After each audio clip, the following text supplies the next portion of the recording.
안녕하세요. 박수콩 목사입니다. 예, 저는 경기도 광주 저희 가정에서 개척한 개척교회 목사입니다. 오늘은 전도의 새로운 차원에 대해서 여러분과 나누고자 이 영상을 만들었습니다. 특별히 전도에 관심 있는 분이라면 이 영상 끝까지 봐주시면 감사하겠습니다.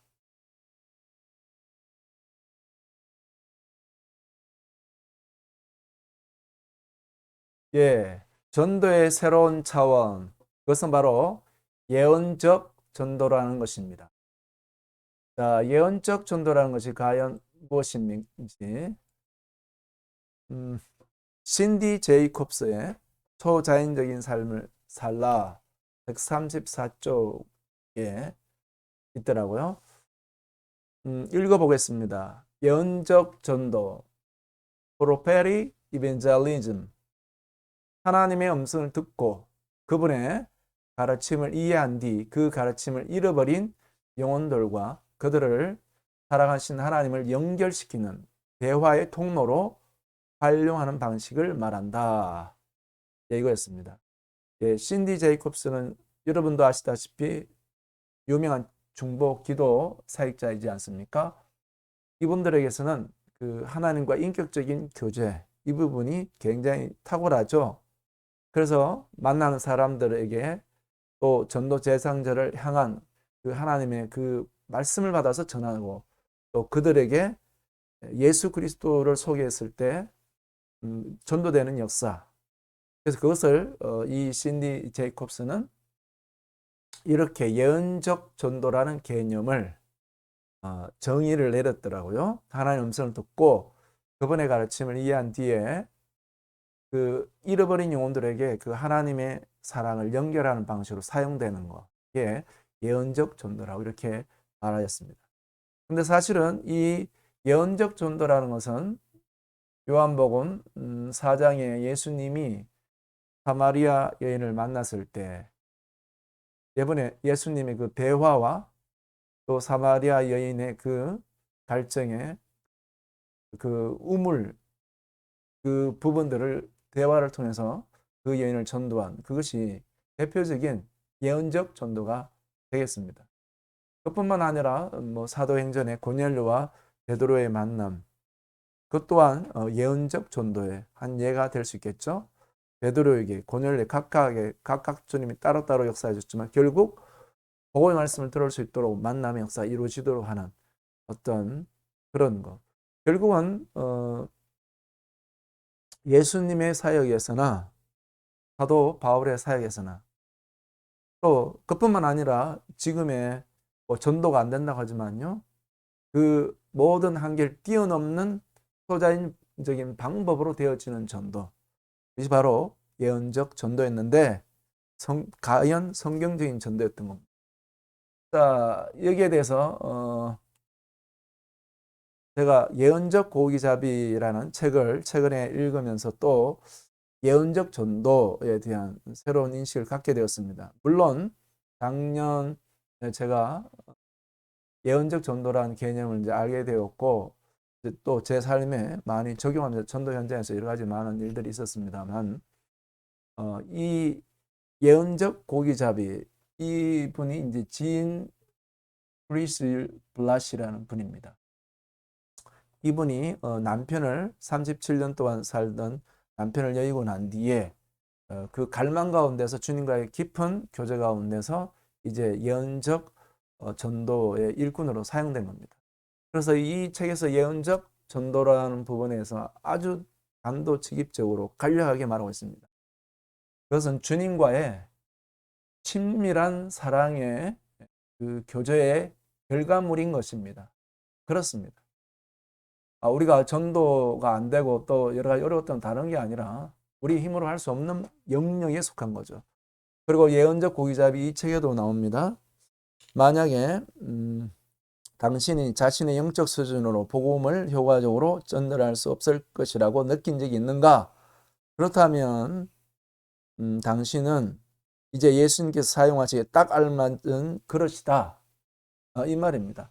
다시 말하면 내가 내 힘으로 전도할 수 없다 하는 사람에게서 이제 내 수준을 뛰어넘는 영역, 초자연적인 수준, 곧 주님과의 친밀한 사랑을 통해서 전도도 주님이 주도적으로 이끄시는 거죠. 우리를 다만 사용하시는 거죠. 그래서 예언적 전도는 좀 더 진디 제이콥스도 예언을 전도에 대해 정의를 내렸습니다만 진 크리스 블라시의 책에 의하면 주님과 친밀한 사랑의 교제의 결과물이다. 저는 이 말에 굉장히 공감을 했습니다. 자, 그래서 이 예언적 고기잡이의 그 책에 보면 이 지인 크리스 블라시가 말하고 있는데 좀 더 그 예언적 고기잡이가 어떻게 이루어지는가. 낚시를 한 분은 대낚시를 한 분은 주로 잘 알 수가 있습니다. 낚시 바늘에 미끼를 끼워 넣어서 이제 낚시를 들이고 나면 이제 그 미끼를 고기가 물 때 이제 수면에 위에 있는 그 찌가 움직이잖아요. 그걸 통해서 예언적 고기잡이를 설명할 수 있겠습니다. 자, 주님의 사랑의 마음을 전도 대상자에게 전달할 때, 이 사랑의 마음을 전달할 때, 그 전도 대상자에 향한 주님이 주시는 예언의 말씀을 전하는 거죠. 예언의 말씀을 전했을 때, 그 대상자가 감명을 받을 때, 곧 고기가 미끼를 무는 거죠. 물고 들어가는 겁니다. 그러면 고기잡이가 이루어진다. 이렇게 말했습니다. 자, 지인 크리스 블라시가 책에서 그런 예를 하나 듣는데 이야기하면 도움이 될 겁니다. 커피숍에 커피를 마시러 갔는데 창가에 어떤 여인이 홀로 앉아 있는 모습을 보고 이제 이 지인 크라스에게 주님이 성령으로 감동을 주셔서 저 여인에게 말을 걸라 가서 하나님이 당신을 사랑한다는 말을 전해라 말을 듣고 이제 접근하게 되어서 이제 대화를 시도하게 되죠. 그때 그 잠깐 앉았던 그 여인이 오늘 내게 아무도 말을 걸지 않으면 자살하려고 했다고 이렇게 말하는 겁니다. 하나님에 대한 그 사랑이 도저히 믿어지지 않았기 때문에. 그러나 이 하나님께서 당신을 사랑한다는 그 말을 듣고 폭풍 눈물을 흘리게 되면서 예수님을 다시 인격적으로 영접하는 예언적 고기잡이에 이루어지는 예를 들었더라고요. 그 예가 굉장히 많죠. 자, 그래서 전도 대상자를 향한 그 주님의 말씀을 전할 때 그 말씀을 그 대상자가 듣고 감명받을 때 고기잡이가 이루어진 겁니다. 자, 그러면 이제 우리가 어떻게 이 예언적 전도를 실천할 수 있을까요? 예, 전도는 안 된다. 내 힘으로 안 된다 하는 분들은 이제 이렇게 하면 됩니다. 실천 1입니다. 종교적인 신앙생활에서 인격적인 교제 삶으로 전환하라. 이것이 우선순위입니다. 아까도 말했지만요. 예언적 전도에는 주님과의 그 사랑의 교제의 결과물입니다. 내가 주님과의 깊은 그 사랑의 교제 안에 또 그분의 음성에 친밀함에 있을 때입니다. 그래서 이제 종교적인 삶에 그냥 의무적으로 교회 생활만 하는 그런 생활을 벗어 던져야 됩니다. 또 그런 사람에게는 전도는 관심도 없겠죠. 그러나 이제 주님과의 인격적인 교제의 삶을 사는 사람들에게서는 모든 삶이 이제 바꿔집니다. 왜냐하면 그 그리스도의 풍성한 은혜를 경험하기 때문에 그것을 말해내고 싶습니다. 그래서 이 삶이 되면 이제 매일 그리스도를 말해내 보십시오. 이제 내게 예수 그리스도를 말해내는 게 친숙해지는 거죠. 이것이 바로 전도의 시작입니다. 전도는 억지로 할 수 있는 게 아니라 생명의 결과물인 거죠. 사도행전에 초대교회 성도들이 매일 집에 있어서나 성전에 있어 예수는 그리스도라고 전하더라. 이것이 바로 전도의 핵심적인 키워드겠죠. 자, 저도 이렇게 살았습니다. 그런데 이제 좀 더 뭐요? 종교적인 신앙생활에 있으면 사람에 대한 관점이 외모를 보게 되고 판단하게 되죠.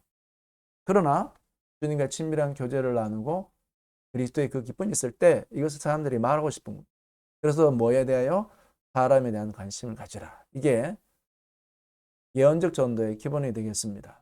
자, 그 다음 구체적으로 실천 2입니다. 예언적 전도는 말하자면 보물을 찾아 나서는 신나는 모험 같습니다. 날마다 신나는 모험이 되는 거죠. 성령님께서 그 보물이 어디 있는지 가르쳐 주시고 이렇게 실제로 예언적 전도를 하는 분들이 있더라고요. 오늘 누구를 만나고 어디를 어떻게 해야 됩니까? 이렇게 물으면서 그만큼 친밀한 교제 안에 들어가는 겁니다. 보물 지도를 따라서 하나님께 준비하신 영혼과의 만남을 가지라. 전도하는 동안 병자를 치유하고 능력 전도입니다. 그들 향한 하나님의 계획을 예언하고 저는 학생들을 만날 때 이 부분을 굉장히 많이 합니다. 분명히 학생들이 그렇지 않음에도 불구하고 절망적인 사람들이 소망을 갖고 어둠 속에 있는 자들이 빛을 보게 되는 전도이다. 여기에 제가 만난 그 학생 중에는요, 뭐 아람 말로 뭐라 이렇게 말하면서 말하더라고요. 알라는 위대하다. 어떻게 보면 제가 예수 그리스도를 전한 자에게 접근해서 걔가 알라는 위대하는 그 아람 아주 그 말을 하더라고요. 그래서 제가 그랬죠. 저는 이 하나님의 계획을 예언하고 너는 훌륭한 아랍권의 전도자 될 수 있을까? 선교사가 될 거야. 이렇게 그 애는 제게 목사님 전도하는 그거에 관심이 없고 뭐 저는 그런 사람 이렇게 이야기하는 거였지만 저는 그것을 받아서 하나님의 계획을 오히려 반대로 이야기합니다.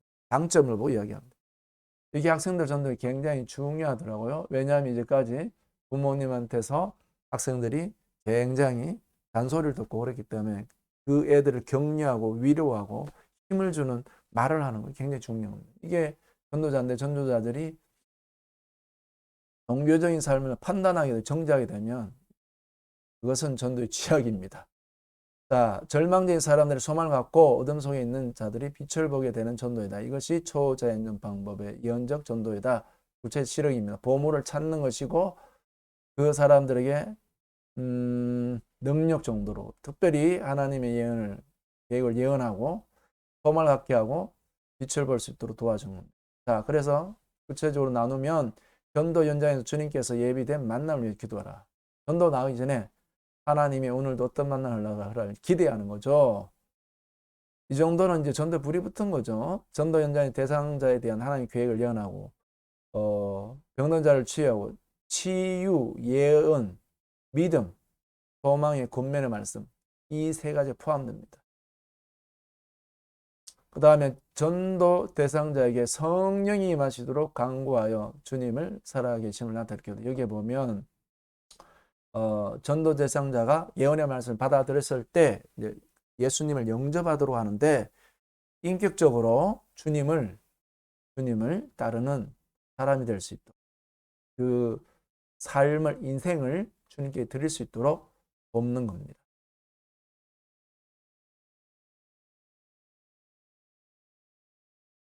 예, 지금까지 전도의 새로운 차원, 예언적 전도에 대해서 제가 읽었던 책, 또 제가 제 전도 현장에서 경험한 거 간략하게 말씀을 드렸는데 도움이 되었는지 모르겠습니다. 예, 저는 개척교회 목사로서 매일 전도 현장에 나가면 여러 가지를 많이 경험합니다만 지금은 전도가 안 된다 해서 아직 아예 전도를 못 나가는 경우도 있죠. 또 코로나19의 상황 속에서 교회가 어떻게 전도할까 여러 가지 많은 어려움이 있습니다. 그러나 전도는 하나님의 주권 안에 있는 것이고 또 하나님의 거룩한 능력 안에 주님이 행하시는 부분입니다. 우리가 바로 예언적 전도 차원으로 올라가서 주님께 쓰임받는다면 코로나19의 어려운 상황 가운데도 개척이 어려운 상황 가운데도 전도가 안 된다는 그런 상황 가운데도 전도는 되어집니다. 전도는 주님이 하신 일이기 때문에 그렇습니다. 모든 영광을 우리 주님께 돌립니다. 감사합니다.